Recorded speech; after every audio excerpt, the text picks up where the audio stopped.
भोपाल से प्रस्तुत हैं प्रादेशिक समाचार।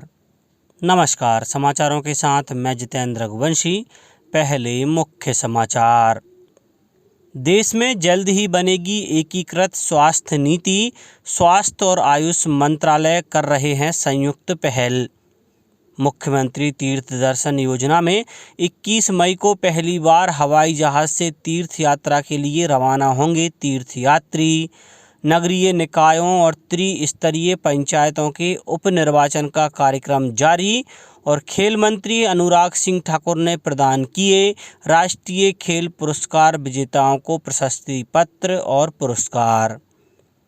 अब समाचार विस्तार से। केंद्रीय स्वास्थ्य मंत्री डॉक्टर मनसुख मांडविया ने कहा है कि सरकार जल्द ही एक एकीकृत स्वास्थ्य नीति लाएगी।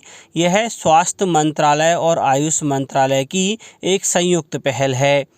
डॉक्टर मांडविया ने कहा कि दोनों मंत्रालयों ने इस नीति पर मिलकर काम किया है। केंद्रीय मंत्रिमंडल की स्वीकृति के बाद इस नीति को कार्यान्वित किया जाएगा।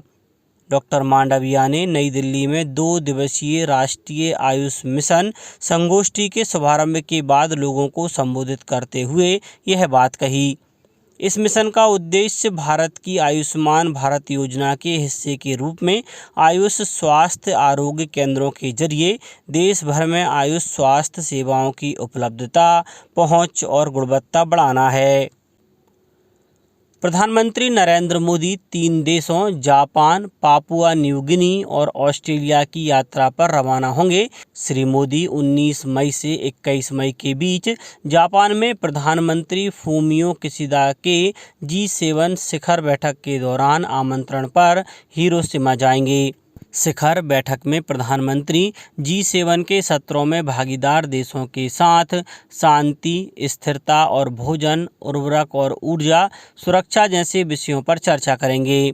प्रधानमंत्री श्री मोदी शिखर सम्मेलन से अलग भाग लेने वाले कुछ नेताओं के साथ द्विपक्षीय बैठक भी करेंगे। मध्य प्रदेश देश का पहला राज्य है जो मुख्यमंत्री तीर्थ दर्शन योजना में बुजुर्ग तीर्थयात्रियों को हवाई जहाज से तीर्थ यात्रा कराने जा रहा है। मुख्यमंत्री शिवराज सिंह चौहान 21 मई को भोपाल एयरपोर्ट से प्रयागराज के लिए तीर्थयात्रियों को रवाना करेंगे। योजना में प्रदेश के 65 वर्ष से अधिक आयु के ऐसे वरिष्ठ नागरिक जो आयकर दाता नहीं हैं लाभान्वित होंगे। मुख्यमंत्री तीर्थ दर्शन योजना का प्रथम चरण भोपाल से 21 मई को प्रारंभ होगा।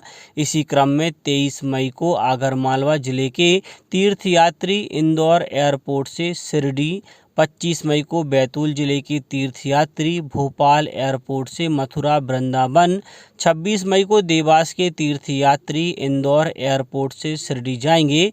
यात्रा का सिलसिला 19 जुलाई तक चलेगा। इसमें झाबुआ के तीर्थयात्री इंदौर एयरपोर्ट से शिरडी की यात्रा विमान से करेंगे। मुख्यमंत्री शिवराज सिंह चौहान देवास जिले के सोनकच्छ में आयोजित महिला सम्मेलन कार्यक्रम में शामिल हुए।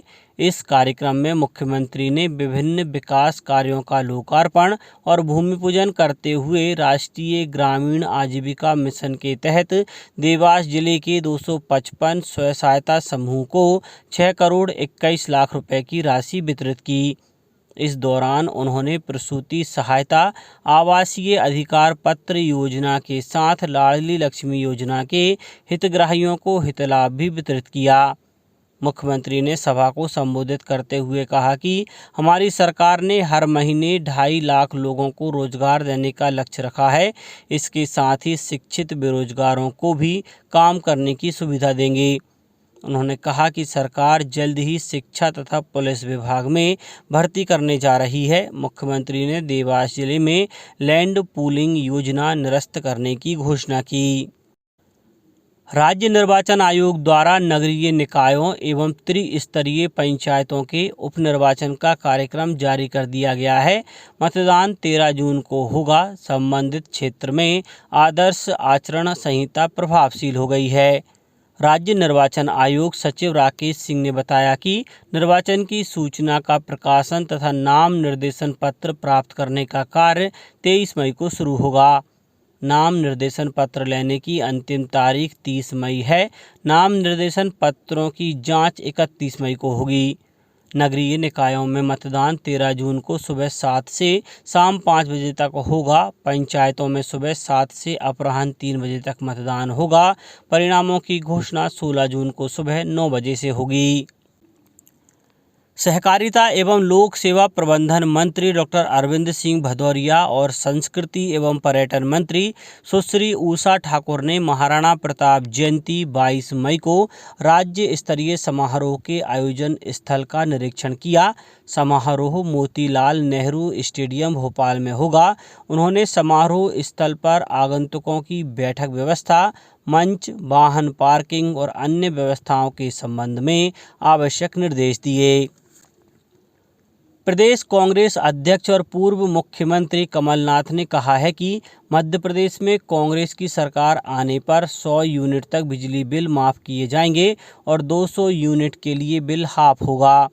धार जिले के बदनावर में एक आम सभा को संबोधित करते हुए कमलनाथ ने नारी सम्मान योजना में महिलाओं को 1500 रुपये और 500 रुपये में गैस सिलेंडर देने की भी बात कही। मुख्यमंत्री बाल हृदय उपचार योजना के तहत 18 वर्ष आयु तक के हृदय रोग से पीड़ित बच्चों का निःशुल्क इलाज कराया जाएगा। पहला शिविर 18 मई को महू के सिविल अस्पताल में लगाया जाएगा। मुख्य चिकित्सा एवं स्वास्थ्य अधिकारी डॉक्टर BS सैत्या ने बताया कि 20 मई को जिला चिकित्सालय इंदौर में, 24 मई को सिविल अस्पताल सांवेर में, 25 मई को जिला चिकित्सालय तथा 27 मई को राष्ट्रीय आयुर्वेदिक संस्था राऊ में शिविर आयोजित किया जाएगा।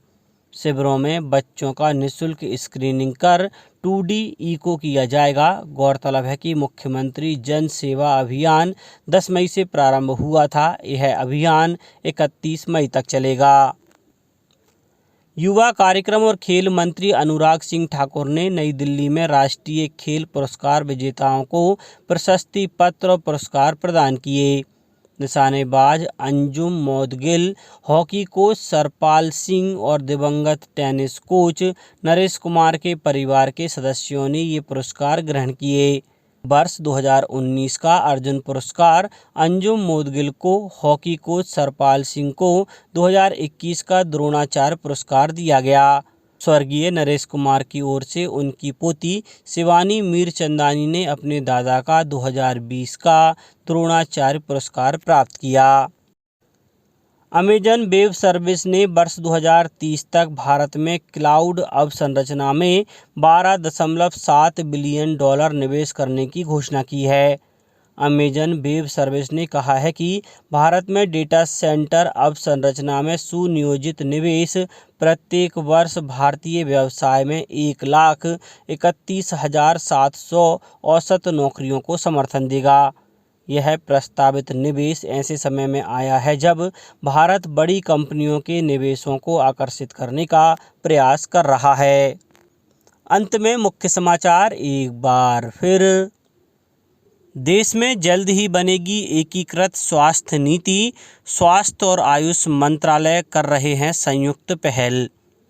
मुख्यमंत्री तीर्थ दर्शन योजना में 21 मई को पहली बार हवाई जहाज से तीर्थ यात्रा के लिए रवाना होंगे तीर्थयात्री। नगरीय निकायों और त्रिस्तरीय पंचायतों के उपनिर्वाचन का कार्यक्रम जारी।